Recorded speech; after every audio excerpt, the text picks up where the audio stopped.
Locutors of Trek. On screen. Well, hi there. Hello, and welcome to Locutors of Trekle Trunk. Indeed. We are your locutors. I'm Dave. And I am the celestial prophet, Davan Skelhorn. That's right. Yes. Celestial prophet. I like that. As they call me that. Appropriate to the moment, even. At the temple. Usually just there. But, I'm down with you calling me that if you want. It's fine. Or not. Up to you. Totally up to you. I may not say it in the Vedic Assembly, but maybe around the house. We are here. This is episode 3, but I also threw up something I called the Trekle Vault, which was just myself and my co-host of the X-Rated podcast, the X-Men review show, which we did 15 issues. We sat down and reviewed 15 issues of Malibu's TS9 comic from the 90s. Right on. Or was it the early 2000s? I think it was the 90s, like 98 or something. But anyway, yeah. So we're here to review today IDW's Star Trek #1. All right. Let me pull the this current off year, the bag. 2022. We'll do a little unbagging here. Well, hold on. I actually have the cover of that one here. I can throw up one of the many covers, actually. I think the one I have. This one, right? No, I don't have that cover. one. Yeah. We have a variant, Captain. Here's cover V. Oh, right. That's right. Variant cover. Yes. Lovely art with a foreboding bottom. Indeed. Said a bit many in the past. A foreboding bottom. The return of the great captain from the Celestial Temple. Very exciting. Indeed. So this is a brand new series. And also, we will be reviewing Star Trek Stargazer. Oh, yeah. Issues 1 to 3, which is the complete story. Whereas this new Star Trek #1 is to kick off an ongoing series, which is very exciting. So, which one should we tackle first here, you think? Well, I got this one out of the bag, so why don't we do this first? That's what everyone's here for, right? The return of Sisko. Okay, let's do it. Yeah. All right. So this one is written by... I have it here. It's written by Jackson Lansing.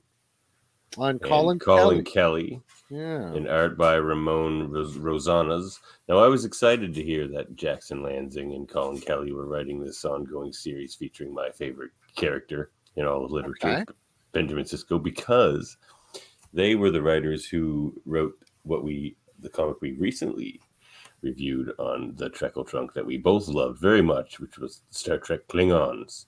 Oh, yeah. Oh, so right. They wrote that. So that's a great issue. That is a great issue. Mm-hmm. And so let's see how great this issue is. Why don't you take us through it here? So we open much as we closed the last series, or just before that, in shining white light. But as we can see here, there's a return, a certain kind of return, pictured almost as a rebirth. A corporeal form. That's right. A corporeal forming, you might say. Or as they say, the Sisko must descend into places of nothing and everything. Into the cities of gods and heretics. Sisko must go. Well, they're not wrong. Where no one has gone before. Love it. Nice. Not to jump ahead and spoil everything, but I will say the first feeling this issue gave me when I finished reading it was it would have been a great movie. It's very cinematic. Yeah, it's got a lot of that in there. Now, maybe my favorite individual page in the whole book is actually this one here. What We Left Behind. Oh, yes. By Jake Sisko. One-page article by Jake Sisko talking about what's happened. And it gives us a timeline, a precise one, in the 3 years since his father disappeared. Famed war reporter Jake Sisko. Indeed. Who fears that, like his mother, He's just another thing the story is going to leave behind. Now, I like the title. It pulls back on the end of the series, pulls back on the recent DS9 documentary. A wonderful titling and really great characterized writing by Jake Sisko. I could hear Sirach Lofton's voice over this as I read it. Oh, hey there. Cousin Hello. Dave's joining us. How you doing? Have you read the issues? I have not. I'm just here to listen. Well, He's just here to listen and commentate. right on. He's So- the point of view character for the listeners. Wonderful. So yeah, we got this great page with a one-page article by Jake Sisko talking about his What we left behind. exactly his memories of Dad. We're 3 years out from the Dominion War, and we return in beautiful fashion. I really like this bit of art as a device to the window where we left Kira and Sisko on the promenade. Yeah, I like that as well. In the last episode of Deep Space Nine. This was very, very finely crafted first issue. Oh, these first few pages in particular, I really enjoyed.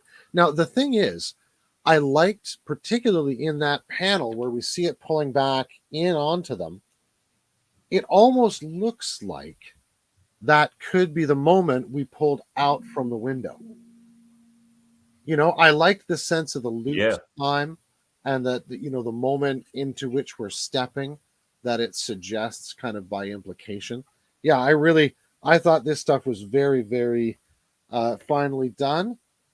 Sisko shows up on the promenade, and what we learn over on this page is that Jake can't get a story published. I have that one here. Not a 7th rejection. That was just this month. 32nd this year. 78th rejection of a story since his dad disappeared. So nobody is interested in Jake Sisko without the emissary around. You think he could get published on Bajor?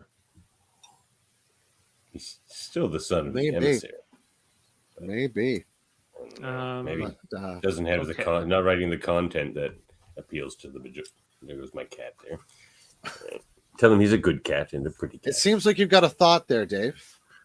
Well, I'm not sure how to feel about Jake's woes as a struggling writer. How invested I am in that story because he doesn't really need to worry about such things. I'm human. I don't have any money. Sure, but he does want his work to have effect and be recognized. I would argue. But yeah, it's a quickly forgotten B plot so far as I can tell in the stories. But we may see more of that, given that whole first sort of spread was devoted half to his writing.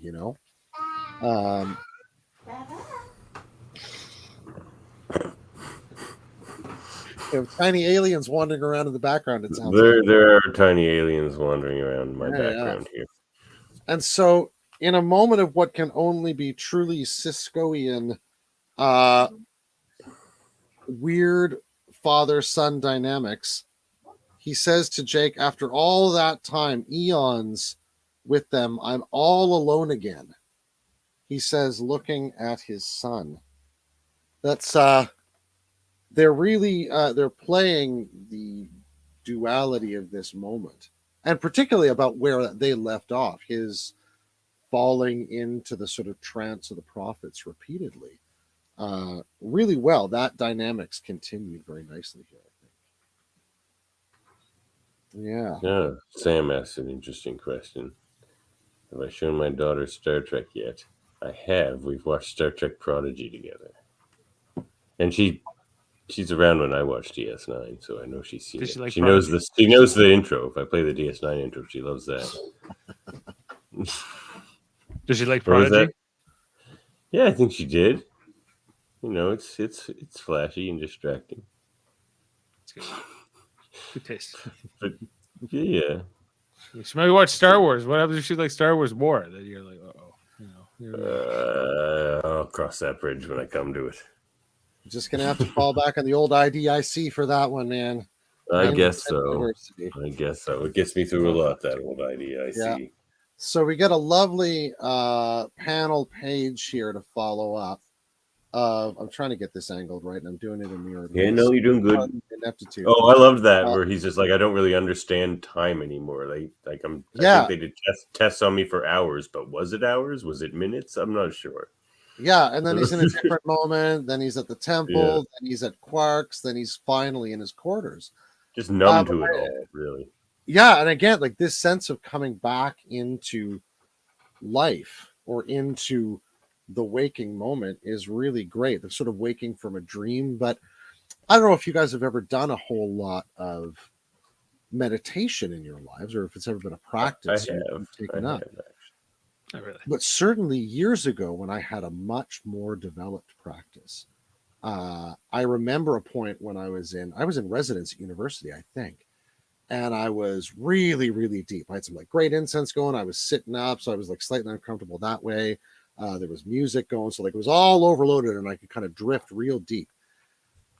Somebody came in through my door, and I opened my eyes very suddenly, and I remember not really having any fixed conceptualization of what was going on for a good couple of seconds. It's like I'd come up too quickly, and my mind had the bends for a second, and then all of a sudden things started to come back into place, and I just very vividly remember pants. I'm wearing pants, and that was a real solid concept. And then after that, it all kind of came into place real quickly. Mm-hmm. And I feel like, this times about a million is what Sisko's feeling. Those are rare and wonderful moments, but for Sisko, maybe less enjoyable because it's he's coming out of a really. How much time has passed since since 3 years? You're 3 saying? years. Yeah. So not bad. Like they were hinting with things like the Visitor and stuff that he might be gone a lot longer. Mm-hmm. So, but like, okay, with this comic book, is this canonical? Is this just another story? How literally can we take this? That's for us to decide here on the Trekle Trunk. Certainly, my theory about that. If you're asking for a theory, my theory is that if they can rope Avery Brooks back into a series, they'll use this as a lead-in because the series will take place. He'll be 30, 20 years, 25 years older than even this.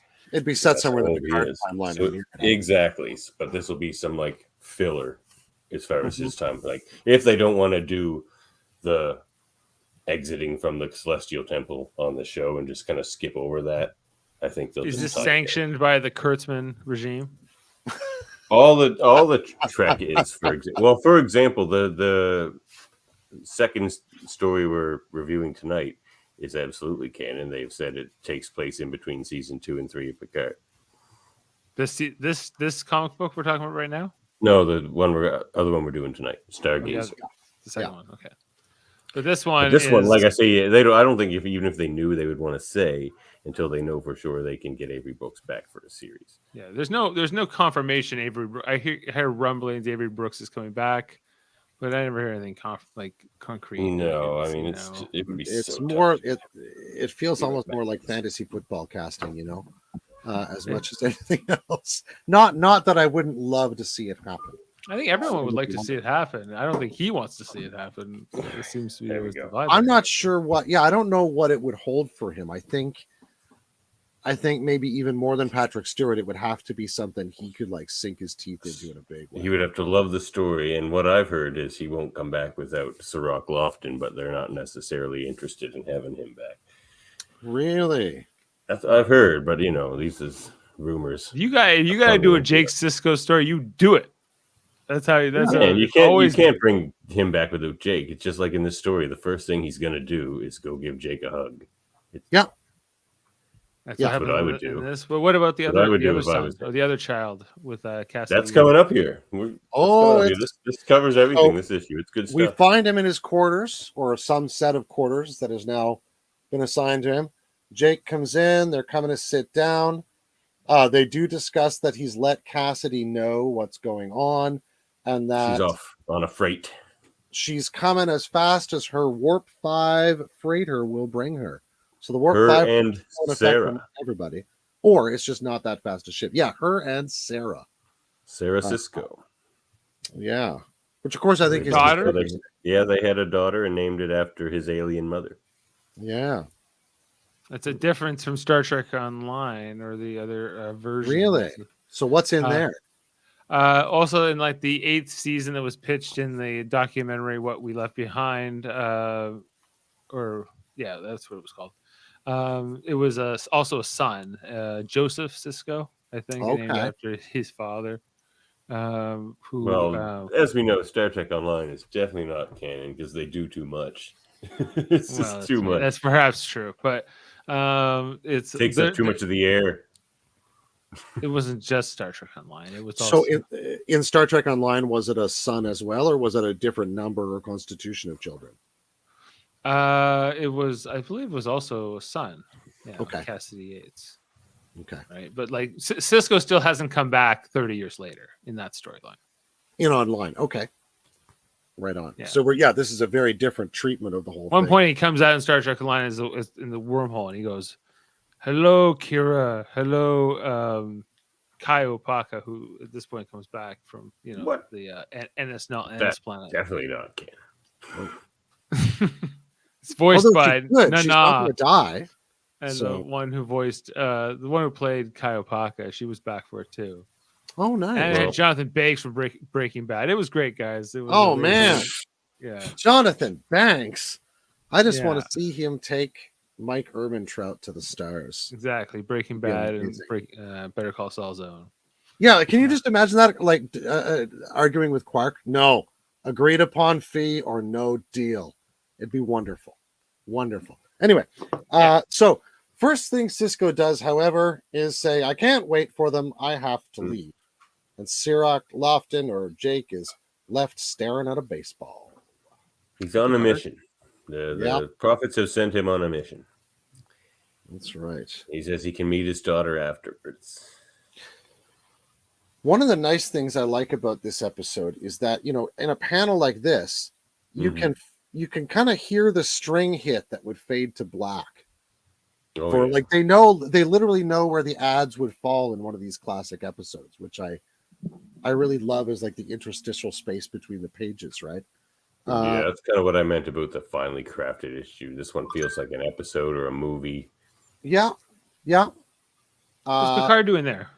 So here we have. Oh yeah, another great callback to Emissary. We have. I love this scene. Picard himself. He's the distrustful one this time. But it's like that same scene, like the same shot. Yeah. Picard sitting there, Sisko coming in from the very first episode of DS9. It's amazing. Yeah. So Picard says, "I'll admit, I find it interesting that you'd come to see me."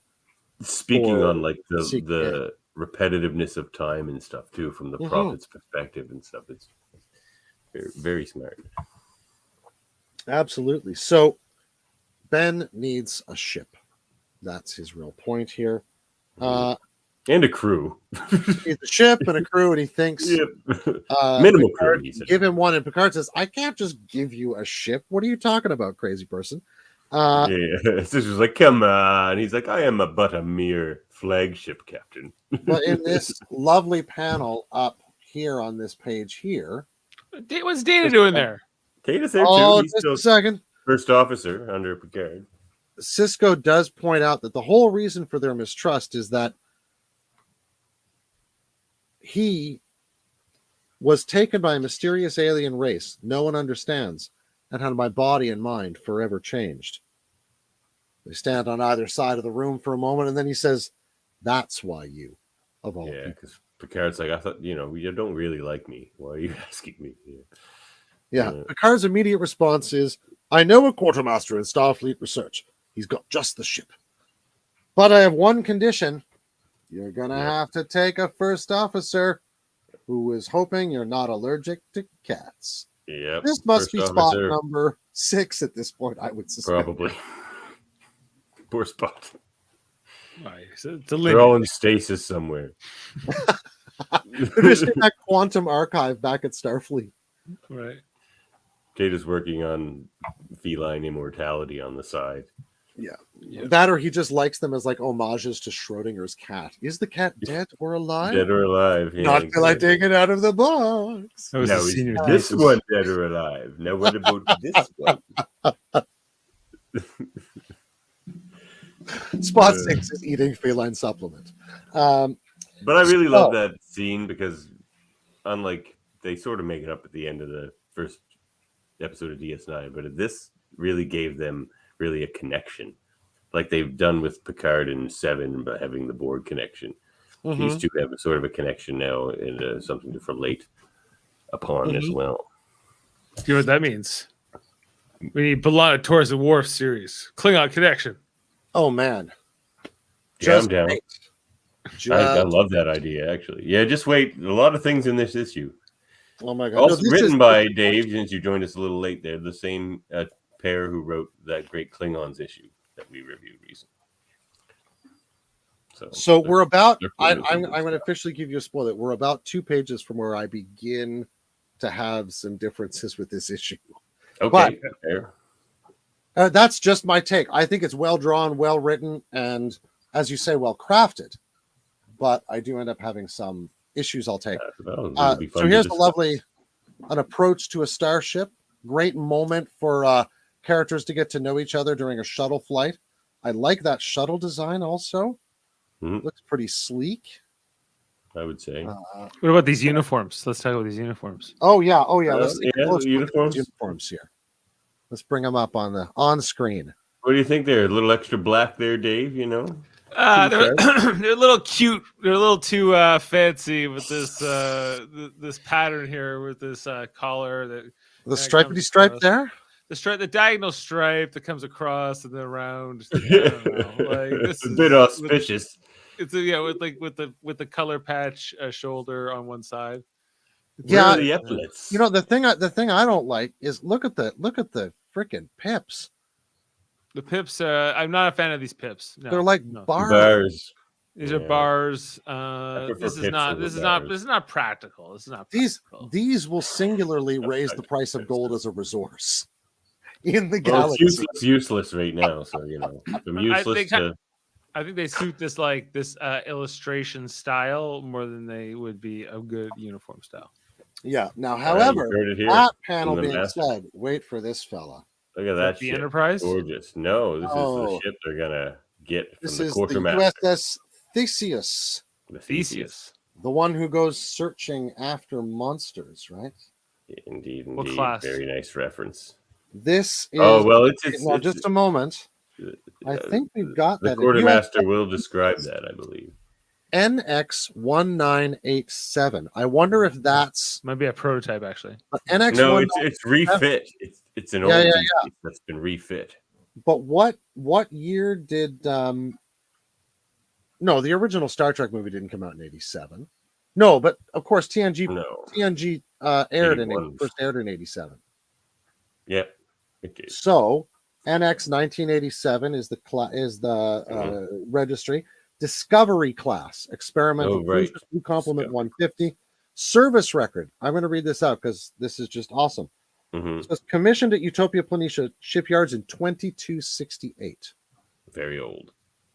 2271 embarks for the Zenkethi Coalition on first contact protocols. 127 crew members lost of Zenkethi. 150. So, like, basically, the bridge crew and engineering survived, and that's what got them off. Good guess. 22 that was 2271. 2273 heavily damaged during the V'ger crisis. I wonder if this wasn't a ship we see on screen somewhere in the original movie. 2277 reassigned as You're saying this experimental is an technology old testing class. vessel. Oh, very Yeah, old. the 2317 retired to dry dock at Quailor 2 Surplus Depot Z15. Quailor 2 being along the Cardassian demilitarized zone. Quailer 2. Yeah, that's where Yeah. they send ships to die. That's right. 2370 recommissioned under Captain Montgomery Scott. Yeah. He's back. Scott. Reconstruction begins utilizing methods and technology of Captain Scott's own design. 2377 reconstruction complete, ready for service. So it's got some nifty features. You can see there's a great little diagram of its Yeah. Features and specifications. Beautiful stuff. I love a picture of a starship more than I love most other kinds of pictures. It's a small in the small world. ship. Yeah, very small. It would be probably the Well, size of because the it's original 100 years old. They were smaller back then. Oh yeah, In much. general, yeah. It would be much closer, I think, to a Constitution size or something like that by the looks of it. But even small for that time. Mm-hmm. But this quartermaster, he knows those old ships like the back of his hand. All right. So, our first words from the ship are engineering to Captain Sisko. Do you read me? Loud and clear engineering, or should I say Captain Montgomery Scott, the engineer of the ship. Good old Scotty Good old Scotty. in a uniform. There's a lot of characters in this they didn't out tease. of the original packaging for this ship. Look at that great old engineer's uniform he's in. Woo. It's got some fancy looking engine. Very fancy. The Yeah. old school engine room. So there's some nice moments of coming aboard, accepting command of the ship. What year is this? This would be 2376, I'm going to guess. No, 76, because it's got to be a little later than that because the. Oh no, it ends in 75, doesn't it? Yeah, 75 or 76. So I think this would be at years least 70. after that. This is at least 79 or 80. Yeah, Mhm. this would be 79 or 80. You're right. Sorry about that. So around the time of Lower Decks. Yeah, so Oh, we yeah. have Crossover. Captain on the bridge. Yeah. It's a lovely very looking cool. bridge. This is I Nice. like it as a bridge layout. Hard to Mhm. move around those front consoles, though, I would think. Tactically, as a situation, you know. So, we have some character introductions. We have Ensign Sato, the Andorian, Lieutenant Paris. Yes. How's the baby? Morale, is it? Yes. We have a Lieutenant Tom Paris aboard, maybe a few commemorative plates, we're not sure. Ensign Tellar of Vulcan for science. And that looks like our bridge crew until, a mysterious figure comes aboard saying, I haven't said you can take command yet. None other than, for like the fourth new character reveal in this Yep. pages, Beverly Dr. Crusher. Beverly Crusher. Somewhere below Very the cool crew. sharks are grumbling. Crusher's back. Crusher's back. Paris is back, which is even more crazy. Tom Paris. Okay, so this Still is a lieutenant. an eclectic bunch they pulled together here. Definitely. Mhm. And Data. Yeah. But And Data's Yeah. good. Andorian. They got to do a fun moment down here between the Vulcan and the Andorian, criticizing the fact that ships are females. Yeah, exactly. She's like, this Is this- genderizing is weird, right? It's illogical. We both know. Is this before Nemesis? Must be.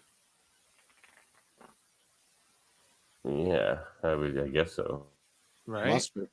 Because Nemesis is after the Dominion War, though. It is. Oh, we It's also didn't- 2379, which would be the same year that this would be happening. But Okay. We didn't see what ship Picard was on, did we? Was that the Enterprise E? Same as the Enterprise. We don't see the ship, though. But Yeah. it does have the wall with all the other ships, and it looks like there's at least one Constitution 'Cause- class on there. So I'm guessing it's an Enterprise. So yeah, definitely before Nemesis. Yeah. Oh, well, it would have to be because of Data alone. Yeah, good call. on Yeah. that. It must be Yeah, right. earlier that year, at any rate. So we're months before Data's death. One of An Data's last interesting note on missions. top of all this. Yeah. Now, Crusher's uniform, interesting to point out, is all white, pointing more toward the medical uniforms on something like Discovery. Yeah, I like white medical uniforms. How do you like the white boots, Dave? The Cousin. white boots? Well, I don't. Okay, in Star Trek Lower Decks, they wear white boots in the blue division. There has been some debate if it's meant specifically the medical division, but for all intents and purposes, the evidence suggests it's the entire science division wears white boots, and that's been just something we've talked about on the Lower Decks podcast from time to time. That's all I'm going to say about that. a bit too much flair for some liking. I look at those things and I'm like, this must be a commitment to staying laboratory clean, because what are you going to do? I grew up on an island with red dirt. White sneakers was like the death knell for your sneakers, because in 2 days you had bright pink sneakers on BEI. The same goes for white uniforms. Isn't Sure, it? Right. They do stain T-shirts with that mud. And that's true. In like the Discovery in the Mirror universe, their uniforms were, instead of being all white, they were all red, because they would want blood all over them, because they're really evil doctor people. Yeah, for sure. In the Terran Empire. But you also see there's surgical things like what Pulaski's wearing when she puts in Picard's new heart in season 2 of TNG. For surgery they always put on the white. The reds. Yeah. Red. Yeah. So they head out to something called the Hephaestus Nebula, another wonderful Greek name, another word for the god Vulcan. And was the only thing Sisko could immediately remember. Only thing you can immediately remember. They head off at high warp. Now it looks like Jake's aboard with him. Oh, okay. Or he's talking to some other crew member that dresses like Jake. But I'm not sure. Because also here, there's this thing here. And either he's found some nice man to have a relationship with while he's it's Jake. Or that's Jake would want to go with him, though. He hasn't seen him in 3 years. I can only imagine. And I mean, he's currently unemployed. He can go anywhere. It's true. He can't publish anything. And his dad is a space even on Bejor. Maybe he should try Cardassia. So, they enter the Hephaestus Nebula, and they find. Now that's the thing I wanted to see in a movie shot. It's just like all of the crystalline entity. All of them, like 1,000 crystalline entities. Two? Many entities. No, like 1,000 of them.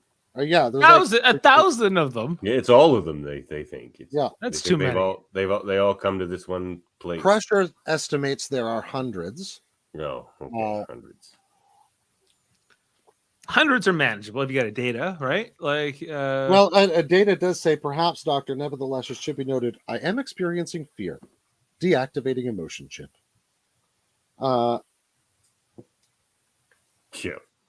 So Tom told us that fear means you're smart. Tom says B'Elanna's going to be jealous. Sisko begins to attempt to devise a plan, and then, as per usual, prophets contacted by the prophets take over and immediately tell him that the Sisko has failed. You can't see that on the page because it's very dim, but for some reason they've decided he's failed. They pick up signs of a ship. There's definitely something out there. Yeah, they tell me he's too late or something. Yeah. But Why he pretty much you went too straight late? there. But so who knows? My chocolate. Yeah. So they want to see what's out there. So the ship runs its, what is it? There's solar voltaic power relays to anti-cloak subroutines and full spectrum subquantic scan. They find some kind of a ship. The crystalline entities are pitching up their song. They're scared. The enemy's opening fire with a weapon signature. Boom. Disaster. Somewhere in the galaxy, that one doctor is laughing. What happened? Shatters all the crystalline entities. All of them. They all died? Yeah, this is Like ship pulled in. Up that and was destroyed easy. them all. Yeah. We were all worried a second ago. There were so many. Well, I love it. So yeah, and so then they're shattered. The Andorian extinct. lieutenant says these are we've just witnessed a genocide. Well, yeah, it's terrible. We can't condone this. We have to launch an investigation, of course. And so we come down to here, and he says, "Let's call them what they are. They're gods." And we just watched them die. Genocide, godicide. Wait, who did it? Prophets? Prophets did that? We don't know. We don't know who did it. It's now become a whodunit, deadunit. Yep. So that was that issue. Yeah. They did a little lead up to it in something else where they Oh yes. showed Yeah. this With guy Gary Seven here. with Gary Or what? Seven. No. Yeah. Is it Gary Seven? No. No, What's it's his not face? Gary Seven. Dang. Oh crap! The I guy who forgot. went all Uber powered in TOS. Help me out here, cousin Dave. This guy, It's Gary Mitchell. Gary Gary Mitchell. Yes, Gary Mitchell is a god Not now the seventh too, Gary. He's the Mitchell and he Gary. and he sees that there's something out there killing gods. Yeah. So that brings us to the part of the show. Do we add it to the headcanon or not? Speak on your issues with the issue here, Dave Puxley. I feel like this issue has been tainted by the algorithm of fan service to a very high degree. Okay, Um, explain. They stuck Scotty, Data, Crusher, all on this ship. I'm human. I don't have any money. Oh, sorry about that. I was clicking something. It's just I'm human. I don't have any money. No, don't do that.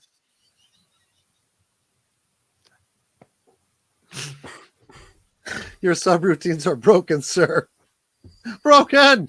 The android's malfunctioning. Also, the last two panels where they like do that sort of like Nietzsche, God is dead and we've killed him thing, or somebody's killed him, is I don't know. I just Nietzsche did it better. That's all I'm saying. It's a very popular trope in comic books and movies these days, and maybe I've just had too much of it at this point. But I'm interested to see where they take the story because I'm interested to see more of honestly Sisko and Jake. That's what I want to see more of, to be honest. But that's my stuff. Right. Otherwise, I liked the art. I liked the as you said, the sort of crafting of it. So no headcanon for you. Not for me, no. Okay. So for me, I love the initial bit where he came back and found Jake and things like that. Oh yeah. And I loved the thing with Picard. And I did like that Picard assigned him a first officer. So the whole Sisko Data thing, I was fine with that. I mean, Crusher, that's fine too. The only one that's kind of screamed as fan service to me was Scotty. But I kind of like that because I kind of wondered what happened to him after that TNG episode. And the fact that he went to this derelict ship and just started to refit it to his own quirky specifications, that works for me too. If they just left that page where they give you the specs and mentioned Montgomery Scott there, I would have been thrilled at that reference. That would have been a beautiful little Easter egg. So we'll see. I definitely hope that fan service tames down for the rest of the series. But now that they've introduced all the characters, I don't mind. I like Tom Paris being there. That worked for me. I like the characters they chose. If they were going to do fan service, it could have been more fan servicey, I think, other than like Data. He's a big name. He's like the Spock. You got to throw Data or Spock into everything, right? That's true. Or at least Brent Spiner. Some version of a Soong something. But I will admit, when I first heard of the series and read the synopsis, the fact that it was something going around killing all the gods and they sent Sisko to stop that made me less excited for the series. Now, so far, I'm liking the way they're handling that idea better than I thought it was going to be. Like, I didn't expect to see the crystalline entities. That's an interesting first target, yeah. Yeah, so for me, I'm going to throw it into the headcanon for now, and we'll see where it goes. It didn't offend my headcanon yet. And in fact, in some ways, it enhanced it. Because I do like all that. Really, the first half of the issue was gold, I thought. Oh, it's very nice. Do you want my take? Yes, I do. All right. This is no way is this canon. This is head canon of any kind. This is terrible. You know why? Number one, the uniforms awful. It's not in any kind of a canon that I've seen. These pips made no sense.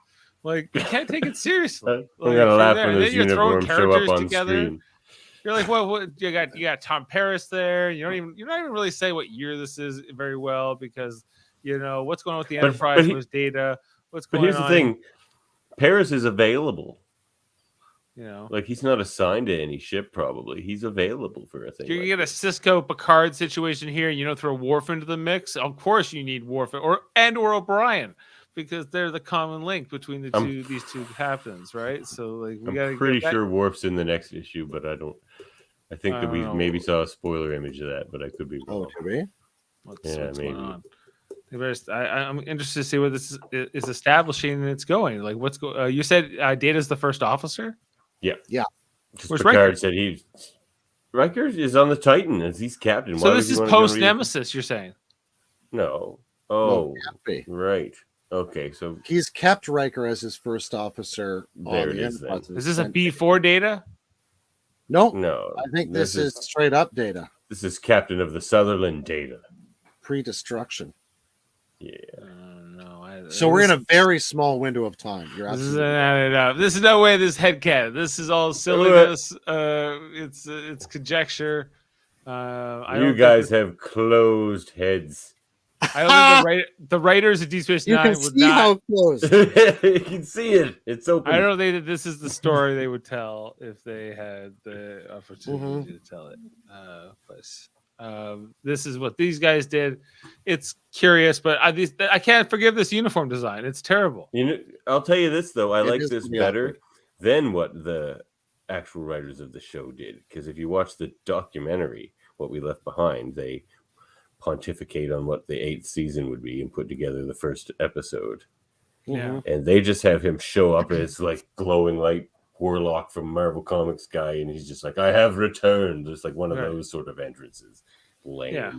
This was way better done than that. You like this better? Okay, so this is your headcanon version, right? Yeah. But it's compared to that, we're starting to get into the ether of like Terminator, where we have so many versions of Terminator 3 at some point. It's like I don't know quite what version my headcanon chooses to interpret anymore. You don't want to fall into that. You don't want to be like a Highlander situation. Oh, good God. What sequel you're on. Right? As long as we can all agree that Highlander 2 is just left out of the mix, then I think there can be peace in this world. But I do agree with Davan about the character of the return. I liked it that it was more rebirth on the Prophet's terms, that he doesn't have a whole lot of access to this knowledge, and that the conditions of temporality and corporality are like they're real hard limits to his ability to coexist with them, right? I do like that about it, and that they just haven't they're never going to understand how hard it is for him to download into a physical form and retain anything that they've talked about at all. Yeah, really. They're never going to understand that. And so the fact that they don't bother to explain anything to him, I think, is absolutely par for the course for them. And the Prophet showed up as very consistent here. Yeah. But yeah, I think your points nevertheless remain, Dave. I very much like those first few pages. But yeah, then it gets pretty wild. Pretty wild after that. Yeah, it's not even just fan service. It's just kind of like, let's bring all these characters together and smash them together, and not one from each show. Yeah, and like, what's the result here? Like, nothing that exciting. Like, in my opinion, nothing that's give it time. Yeah, hopefully they can build something with it, I suppose. Yeah. Unlike TV shows sometimes and movies and stuff, the first comic book of a series is usually the worst. But not canon. So I'm gonna stick it in the headcanon for now. Let's move on. Let's move on to Star Trek Picard Season 2, Season 3, The In-Between. We'll be here all night. Exactly. All right. Let's do at least. So I'll fire up an image here. Star Trek Picard right now has been my least favorite show. Okay. There he is. Kevin sipping a little vino with number 1 there. Indeed. Gazing at the stars. Yeah. It's a nice cover. It's a lovely Yeah. cover. So we open with Seven in a Starfleet uniform doing some diplomacy. That's a nice Do I have uniform. that one? No, that's much That's later different. on. in the That's issue. much later. Ignore that. Yeah. So these, this, Commander Yeah. 7. No, but She's wearing she's actually gold? like. she's wearing no, gold. Yeah.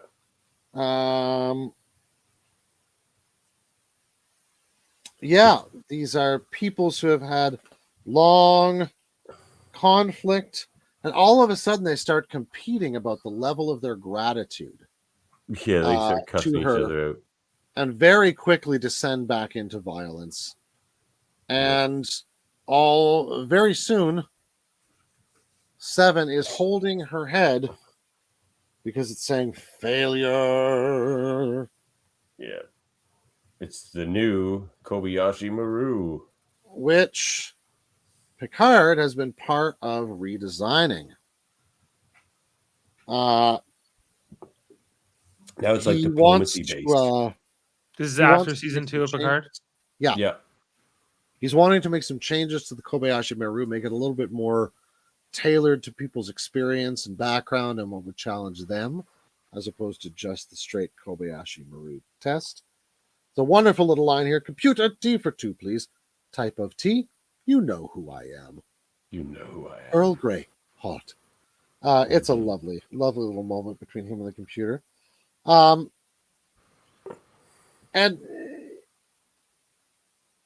it comes down to, over tea, the fact that Seven is not convinced that she's cut out for much that's different than phasers and beat up times. She prefers the Fenris Rangers.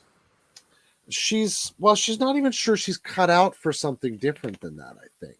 And that's where she's reflecting on her time with Starfleet on Voyager, where she definitely became a member of the crew, but doesn't think at this point that her best work can be done there. So yeah, she heads away to go back to the Fenris Rangers, wherever they're currently working.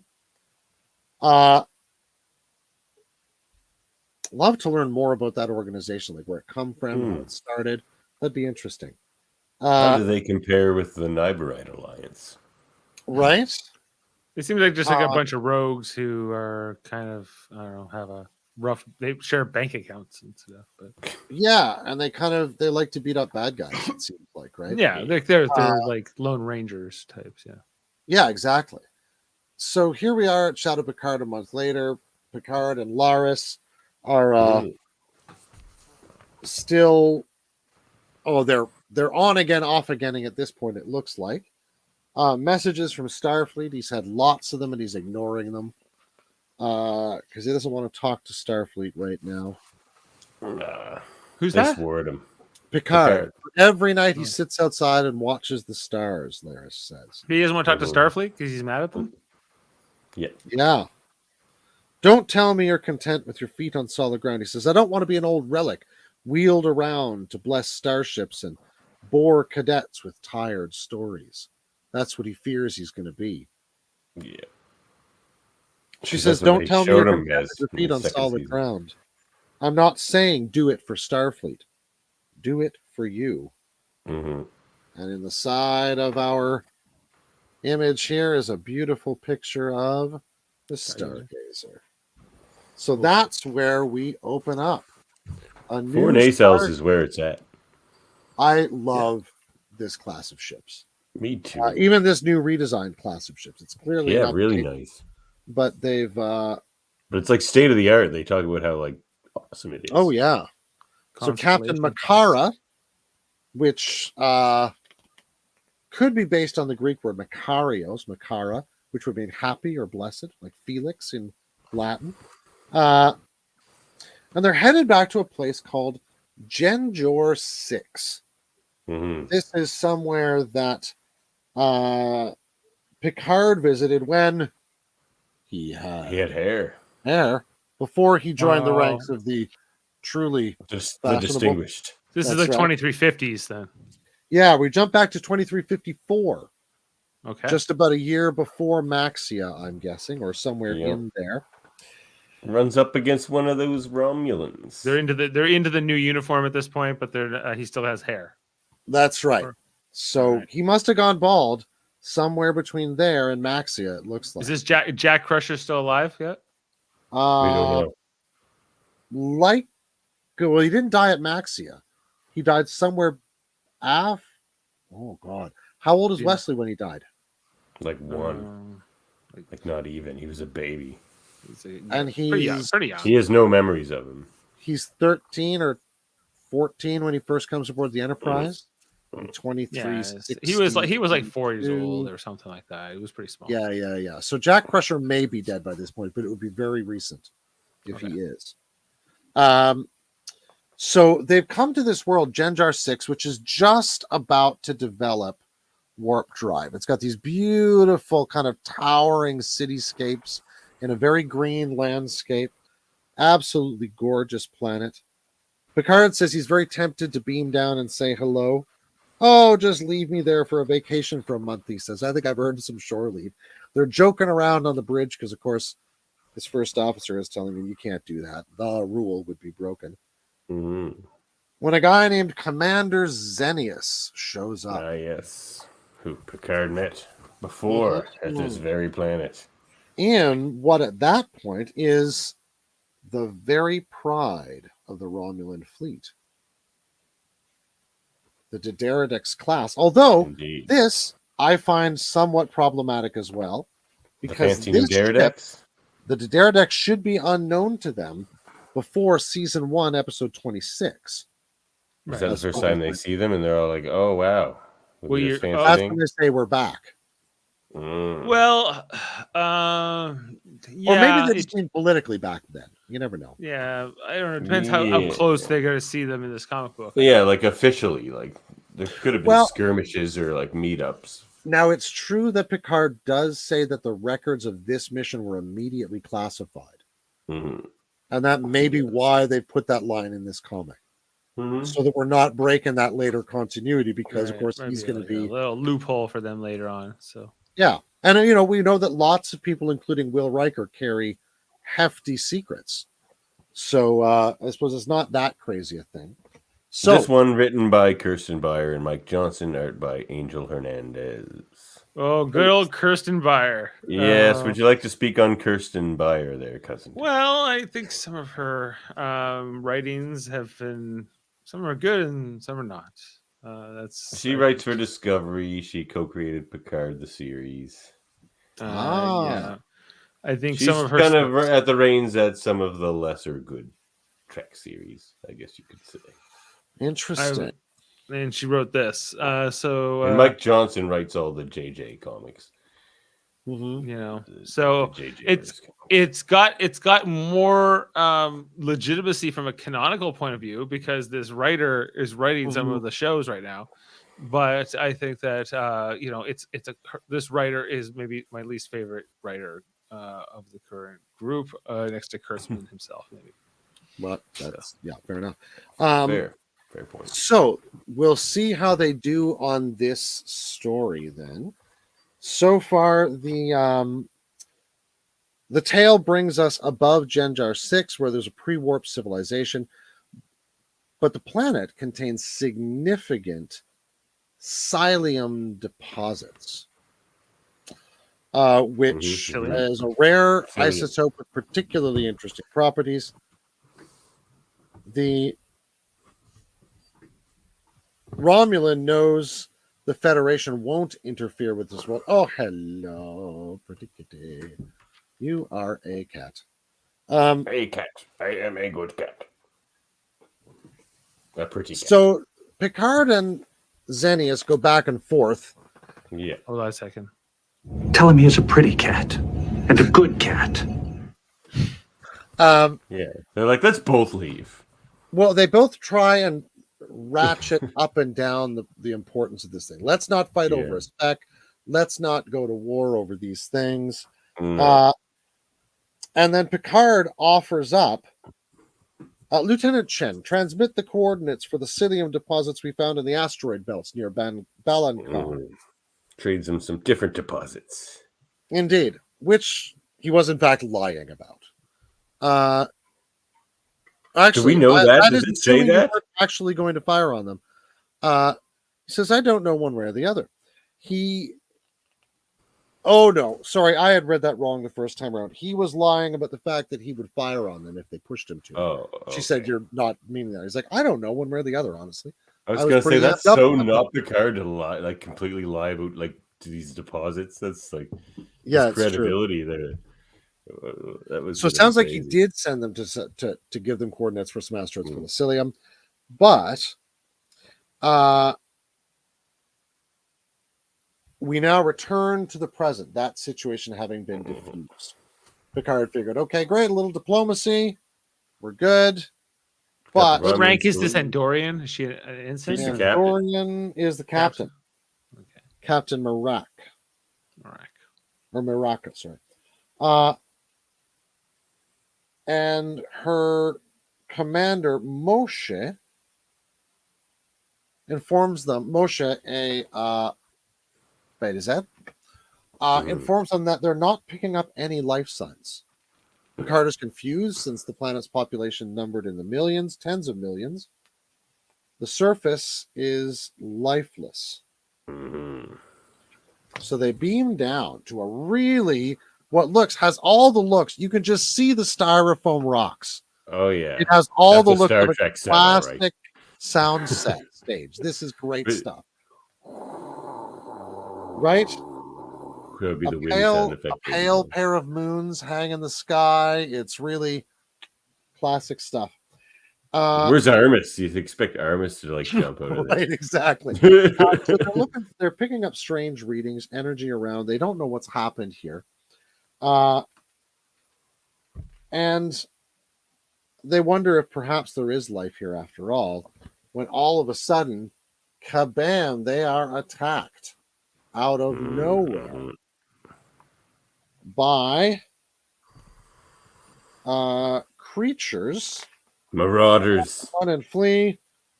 They're rescued by a fella who looks like this, whose name is Hiro, who leads them in an off into a different direction, over to 709, who happens to also be on this world. That's the one thing I don't like about this, or the thing I like the least about this first issue. Is that they just keep coming up with ways for Seven and Picard to go on missions together, and a lot of the reasoning is sort of like just cause. It's like, Seven happened to be doing some badass stuff there. It just, just cause.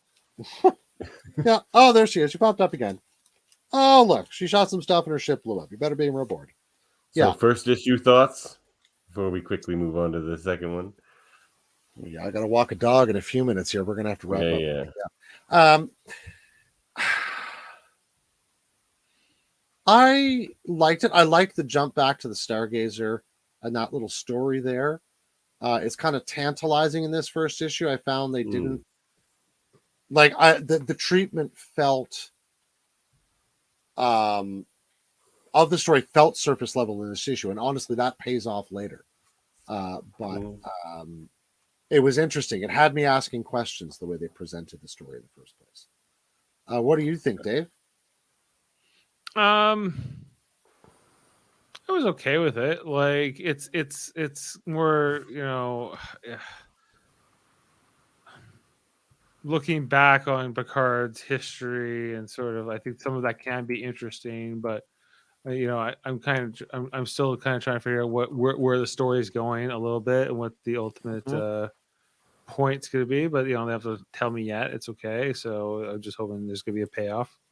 Right. Well, let's yada yada through issue 2. All right, let's walk our way through. Lovely cover art. Yeah, I like that. That's a good one. It looks good. Yeah. We'll yada yada through this a little faster for sure. All right, let's see how we can smash our way on through here. Okay, so we pick up on Genjor 627 years ago Mm-hmm. Romulan. with the situation exactly. The Romulans And some have just- Remans. and some Remans have come back and just taken the planet after Because we the said Remans cousin Jason. Bad so here's news. the Remans. We got Yeah. some Remans here. Dark elves. She's got a baby that Yeah. definitely looks part Romulan that she wants him to take Ooh. care of. And they're preparing to leave the planet because the atmosphere has become irreversibly toxified, which is entirely poisonous to the people of the planet. But and the Romulans are worried it's going to poison them, so they decide to leave the Remans and the people of Genjar 6 behind, and they're going to The take native off. inhabitants. The Reman woman here is trying to claim to Xenius that this child is his daughter and that he should take them with him, but is rebuffed by one of his aides who says, How dare you say "You that? would about never the touch command?" a Reman and get out of here," right? Yeah. And Xenius is perfectly happy with that story and leaves her to go. Great guy, this Xenius. Oh, yeah. So we come back to the present day where folks are trapped. I have that. They're going to get attacked by some folks, but Seven blows them up. I don't like this dialogue. It's a little forced. Yeah. Hey, Jean-Luc. Hey, Seven. Oh, are we on first name basis now? What's up? After the first couple seasons, yeah, I'd say they're on a first name basis. So what they do find, however, is a Reman inside the wreckage of the craft that Seven blows up. They don't know what to do with this information. Hero is going to take them along with Seven down to another place. She explains that they bombed the indigenous population into submission. The Romulans did. They didn't care that their pillaging turned the atmosphere toxic to the locals. And the last They survivors, came back for the psyllium deposits. yeah, the last survivors of the Returns. local population took refuge underground. Yeah. The surface. So I found all belongs this to all Bob. pretty interesting. And it seems very typically Romulan in the way they deal with other peoples. That's what they did with the Nausicaans. Just lie to Picard and do what you were going to do anyway. Right, drive away, he'll leave. You just come back and take the planet, right? It's Hmm. great. So they follow her to an elevator, head down underground, and find this gorgeous diorama of a shot. Very cool. I loved this little That's city they built very down cool. here. What are we looking at? More crystalline entities? No, it this looks is like the city a pods sort of that, city in a cave with some agricultural pods. yeah, there's like Looks like agricultural domes and things. Biodomes. Yeah. Yeah, Pauly biodomes. Shore. Yeah, good old Pauly Shore. So ICAL, this fella here in the yellow robe, has been helping the Fenris Rangers with some communications and some other things. He sent the distress call. He bypassed the jamming by virtue of a satellite he'd sent up. So Picard and they have some talk. He learns that they've been driven down underground. And that the Fenris Rangers were planning to save all of the Genjorans with their spaceship. But now that the Stargazer's here, they can split the population between the two. I have no idea how large a population this means has survived. Can't be very big. No, because the Enterprise could go up to a max population of 10,000 refugees. Which is crazy considering they usually carry more like under 2,000. Yeah, they I had a think crew of like the 15 100. was it like up to 15,000 was the personal evacuation limit of the something like that. Enterprise? Yeah, if they were going to be packed in like sardines, right? Yeah. So I can't imagine the Stargazer could take more than like what, a couple of thousand at best? Maybe no, yeah, like that's 2,000. Like probably. like a few hundred, like maybe many hundreds, like would be more my real guess. But at 1,500 best, maybe is something reasonable, right? And like they're in cheek by jowl at that point and swiftly running out of supplies. Like I don't know how they're planning to do this, but the Fenris Rangers either have a big ship or they got a lot of ships, or the They population. might have civilian transport or something like that. Yeah, maybe so. So we Picard is feeling very obliged to help them. Up on the surface, the Marauders are enacting their own plans. They saw them go into the underground areas.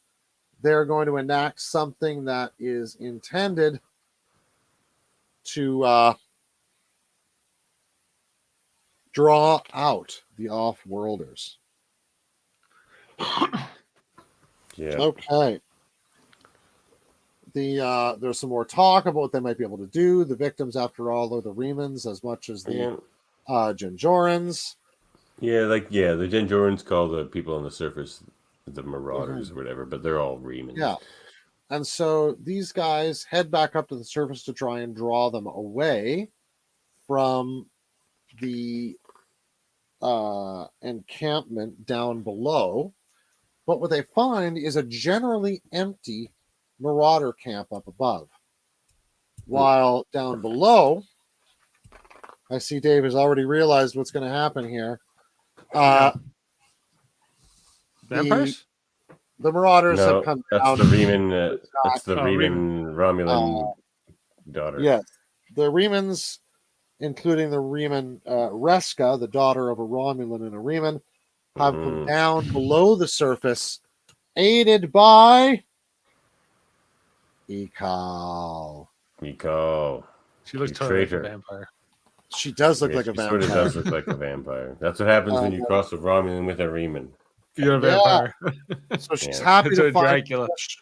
Yeah. She's happy to find fresh drinking water. She Yep. won't have to quench her thirst with rancid rainwater. Yeah, the surface sucks. So like being underground was actually way better. So they but they do have an interesting thing that they get into, I think, in issue 3 between you think the Genjorians are the good guys, and it gets they muddy the waters here. Yeah, so we have a little more a moment up in orbit looking around, trying to get into contact with the captain and with others, when a Dederadex uncloaks. Bum, bum, bum. Shields up.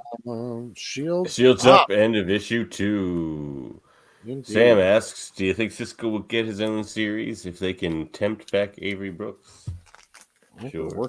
Do they leave enough money at his doorstep? Will they do it?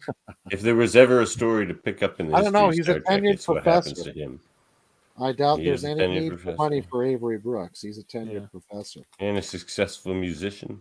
And he's got all the royalties of Star Trek Deep Space Nine. I'm sure those are legion. Yeah. Yeah. Not to mention all those American History X royalties. Oh, yeah. So here we go. We got a nice vampire face in the middle of vampire Picard and Seven's between face. a Picard and a 7. So here we come this way. All right. What does that mean, Cousin Dave? Is that a reality show thing? Survivor person. Don't bring your reality shows to my Star Trek podcast, Sam. So, okay, now we open above Genjor 6 with a lovely spaceship battle. Great shot. Except this time, I love how when they really show how big a Daredex is, especially compared to this little ship that they have here, this little Stargazer. The interesting thing here is they're saying, bring us about 0.45 and reroute power to forward shields. Maintain phaser fire on their cannons. We want to cripple the ship, not destroy it. So the dynamic between these vessels is very different now, 30 years on, right? Or 40, I suppose.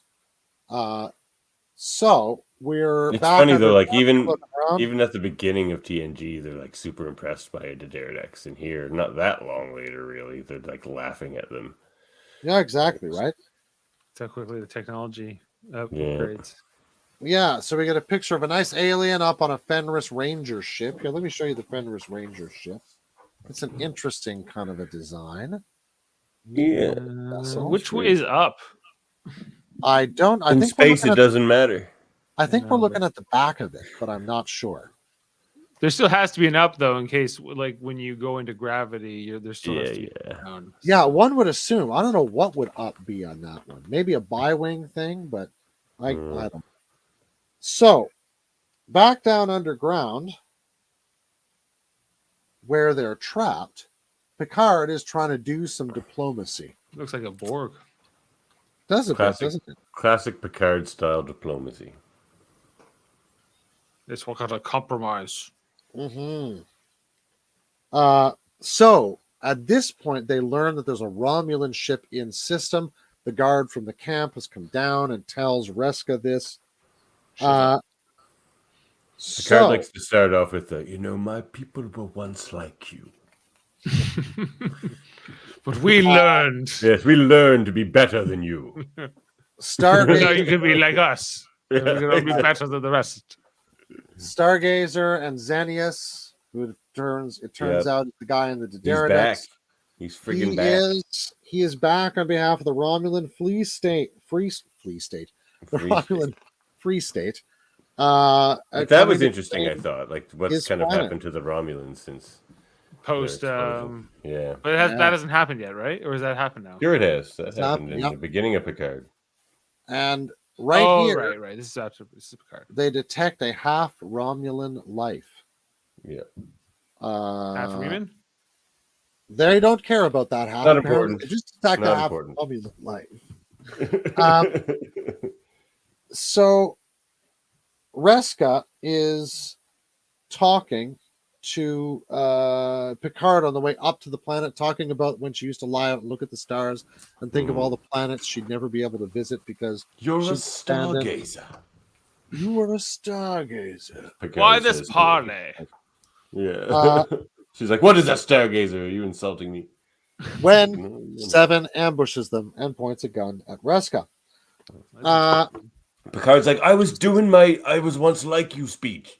Right, like I was Seven. You interrupted my speech. When they get beamed away. He was diploming when they're beamed away into the brig of the Romulan ship. Mid-diplome. Indeed, where Xenius tells them that he's there to take the planet again. He's quite happy. He's willing to put his daughter, as he calls her, his bastard, into quarters, where he says, you're a daughter of Romulus, even if you're only half of one, so you can take some quarters on the ship. Picard says, this ship is almost as old as we are. What do you plan to do with this thing? He's like, this tiny little stargazer will like make mincemeat out of your giant Aerodex. Yeah. So he says, the glittering jewel of your Federation is too big for my ship now, so I'll do the crude thing and hold you for ransom. Yeah. He's like, yeah, sure. He decides to ransom Picard when Reska comes up, flying in for revenge, and just kills the crap out of everything. And it turns out she's going to take this ship. Yep. But she won't put her weapon down. And she begins to tell them why. It's because the Gendorians rejected the Remans right off the bat. The Gendorians and the Remans had been working on negotiating to try and figure out a way to live on the planet and figure out a way to they're all screwed. Everybody. So, and the Gendorians said, no, we're going down here. We're leaving you guys up on the surface. Goodbye. We're going to keep this water go away. So the Gendorians were a bit of a turds. Exactly. Her rage at this has made them dire enemies over the years. But in the end, she's listening. And they begin bringing Federation scientists and others in to begin helping to re-terraform the world to try and bring it back to something of its reasonable state. You know, Reska, I once knew a Borg. We called him Hugh. Actually, I talking decided about his some of the rights were Borgs, more important than the safety of the Federation. we closed the issue basically where we began the story with Picard and Seven talking about her relationship with Starfleet. And she says, it's funny. She says, there are things that I knew that I couldn't do inside Starfleet that I could do with the Fenris Rangers. But it turns out there are things Starfleet can do that the Fenris Rangers can't. But Picard's better point here is he's quite aware that she doesn't need Starfleet to accomplish her ends. But it's Starfleet that needs her. And in the end, she says, you know what? Why don't we just let the future be the future for this 5 minutes and concentrate on the present and just enjoy our time here together? Mm-hmm. Which, for two old Borg, sounds like a nice way to spend the end of their issue. Yeah. So, all right, headcanon or not, I'll go first this time. I'll put this in the headcanon. For one, it's inoffensive to headcanon. It doesn't break any huge plots or anything like that. I like Picard having another old Romulan nemesis, old Xevious or Xenius. Xevious is a very hard Super Nintendo game. Or no, regular Nintendo? Super Nintendo. So I digress. But also, I like that ending quite a bit. Also, I liked the way they muddied the waters with the Remans and the Ginjorans there, where it was like there was a little fault on both sides. So it was like a typically Star Trek complex situation to deal with. But also, yeah, that ending, because Picard is a bit disillusioned with maybe not Starfleet, but some of the people in it at this point in where we find Picard. Especially after being cussed out by an admiral, you know what I mean? Like they have low opinion of him, he has low opinion of them. So but he likes the institution, so he wants it to be great. So, and he has a lot of faith in Seven. So he's like, yeah, let's make Starfleet great again. I just said that. That's his slogan. I think for me, I put in the headcanon. Sure, it's fine. It's inoffensive, like Davan said, and it's nothing wrong with it. Although I don't think the story was necessarily that interesting, and I think that's on par with Kirsten Byers. Agreed. Thing. Most of her stories are just like, and that happened, and then like it's not really. It doesn't really matter. It's kind of like whatever. You move on from it. Right. It's lacking sort of a je ne sais quoi, I guess, but. I agree with that totally as well. Yeah, that's fair. There is, and I think, the places where I noticed that the most were in the moments that we actually looked on, the moments of just sudden meetings for no good, good reason in the narrative and that sort of stuff, or the forced dialogue. There's some of that stuff that does feel, not as polished, not as intelligent in terms of what they could be talking about in those moments as you'd expect from a really good episode. Although, again, I'm perfectly happy to make it headcanon. It's a nice little story. And I liked the Reska Xenius thing, too. That was an interesting play again on problems between Romulan fathers and their daughters. But this way it played the opposite way as to Tasha Yar and her daughter, right? Where Tasha Yar's daughter turns against her. In this case, Reska turns against Xenius. All right. That sounds good. We can close the Trekle Trunk for tonight. A couple of good stories. I'm looking forward to keeping up with the Sisko story. Because I'll answer Sam's question. Who's my favorite captain? It's Captain Sisko. I know my fellow locutor Dave's favorite captain is one Jean-Luc Picard. It's true. What about you, cousin Dave? Oh, it's I love tough. How it. do you? It's like picking a favorite child, but I only have one, Yeah, so it's Sisko. easy. But it's It is the easy of having one child. It's true. yeah. But I guess it's definitely not Archer. I would say that for sure. I'll have no Archer slander over here in the science division. He was a That's groundbreaker. A He's a groundbreaker. pioneer. He's a pioneer. Freaking I right. thought that was AG. Oh, we did debate that, didn't we? Oh, That's yeah, true. we did. We did. Well, this has been fun. Yep. Thanks again for that's- coming by, Dave. That's pretty funny. It's between Picard, Kirk, Sisko, or Janeway. So all of them. All right. Except for Archer. That's, Archer. That's a tight 4 there, Sam. It's a tight 4. If I had to just pick one, I think it's probably Picard. But May you go bald as well. Runners up. Wait, Sisko's also bald. Never mind. Janeway is probably 4th, but she's up there. She's great. All right.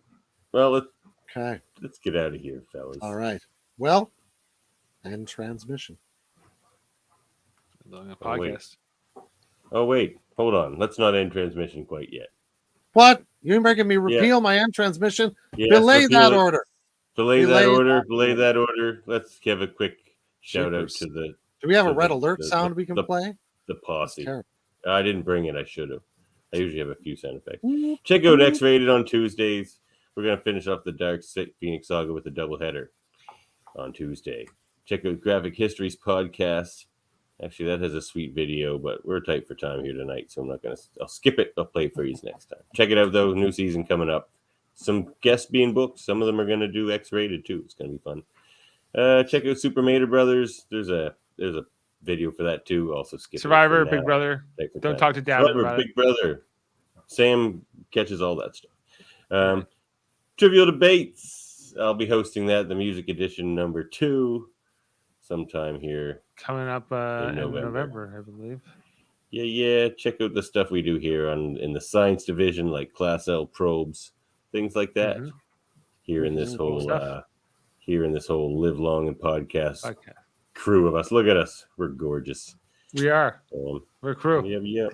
We are a We're going to crew. stars. My dad was like, "What's this show about?" I'm like, "You'll find out." Exactly. Also, check out Michael Chan and Alex Blackburn in the Hellbound podcast. Oh, and you know what? My movie podcast. Check that out. We got an episode coming hold up up. here on the 16th. Hold up, the movie podcast. We're going to do I'm coming dystopian in. movies. We're going to review Logan's Run, Gattaca, and some horrible thing with The Rock in it that Murphy's making me watch. Southland Tales. This guy, That's Kevin the Smith one. and The Rock, and it's Oh the my Donnie God. Darko guy. My. I can't believe this is happening to me. But all right. Some It's Dwayne. happening to me too. So it's happening to us. Just thinking about it that way. All right, do it again, Dave, and I promise I won't belay this All right, one. I'm going to re-belay that on order